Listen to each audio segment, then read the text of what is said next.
बिस्मिल्लाहिर्रहमानिर्रहीम अस्सलामु अलैकुम वरहमतुल्लाहि वबरकातुहू। आज हम बना रहे हैं आलू गोभी के पकौड़े। पानी को मैंने गर्म होने के लिए रखा हुआ था। इसमें हाफ़ टी स्पून नमक डालेंगे, 1/4 टी स्पून हल्दी पाउडर, 300 ग्राम गोभी। उबाल आने के बाद इसको 3 मिनट तक पकाएंगे। 3 मिनट गुजर गए हैं, चूल्हा बंद कर देते हैं।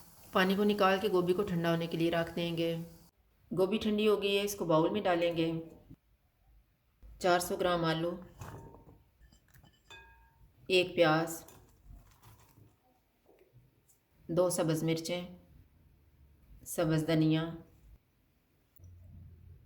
1 टीस्पून लाल मिर्च का पाउडर, 1 टीस्पून कुटी हुई लाल मिर्च, 1/4 टीस्पून हल्दी powder, 1/4 teaspoon garam masala powder, 1/4 teaspoon ज़ीरा पाउडर, हाफ़ टेबल स्पून धनिया पाउडर, हाफ़ टी स्पून आमचूर powder, half teaspoon crush की हुई अजवाइन, 1 चुटकी बेकिंग सोडा, नमक हस्बे ज़ायका, 2 टेबल स्पून चावल का आटा, 1 कप बेसन। इनको मिक्स करेंगे।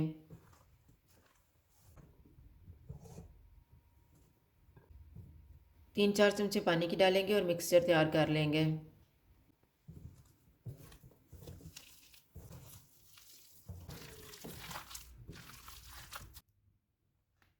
ऑयल को मैंने गर्म होने के लिए रखा हुआ था। ऑयल गर्म हो गया, चूल्हा मैंने लो टू मीडियम रखा हुआ है।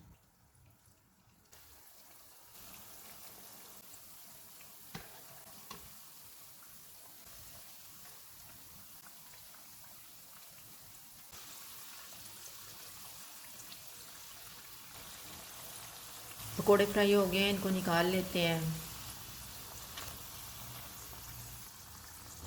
इसी तरह से हम बाकी भी फ्राई कर लेंगे।